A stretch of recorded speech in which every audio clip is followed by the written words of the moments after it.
New York's also one of 20 Democratic-run states suing the Trump administration to restore taxpayer-funded benefits for illegal aliens. D.C. is now joining that lawsuit. Laura, we were told that illegal immigrants don't get any taxpayer benefits, I thought. Yeah, this is another example of the multi-phases of Democrat denial. First, they say it's not happening. Then they say, well, it just happens, but it's infrequent.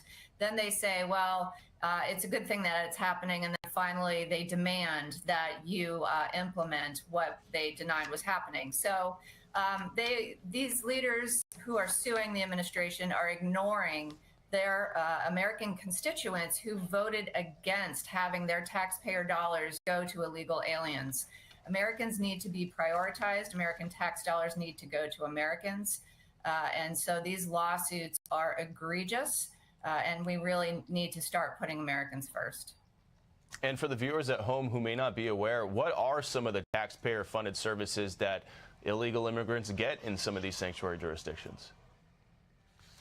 Well, they were receiving different types of welfare, whether that was Medicaid, SNAP.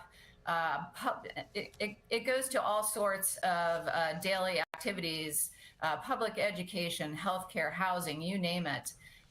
We can't survive sustainably at these economic costs when we have so many millions of people here living illegally.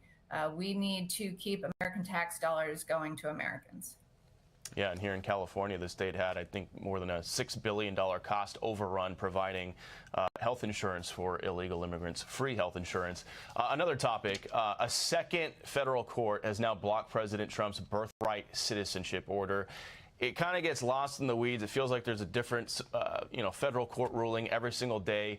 At this point, what happens right now with this Trump executive order trying to ban birthright citizenship?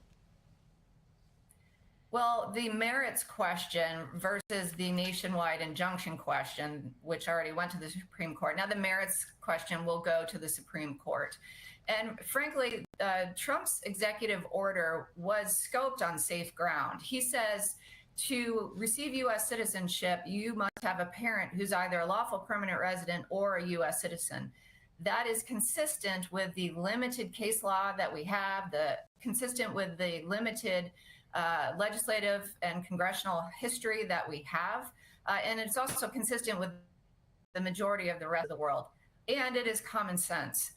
This amendment, the 14th Amendment, was written right after the Civil War. Clearly, the members of Congress did not contemplate illegal aliens coming to the U.S. and having children here conferred with U.S. citizenship. And so we need to follow the law and use common sense. And require that U.S. citizen parents or lawful permanent residents are the only ones who can have U.S. citizen children born here. Yeah, and the president has said he feels that birthright citizenship is one of the biggest incentives for illegal immigration into the U.S. We've heard him use that term, anchor babies, the idea that you cross that river, have a child here, instant U.S. citizenship, and then you begin chain migration with other family members.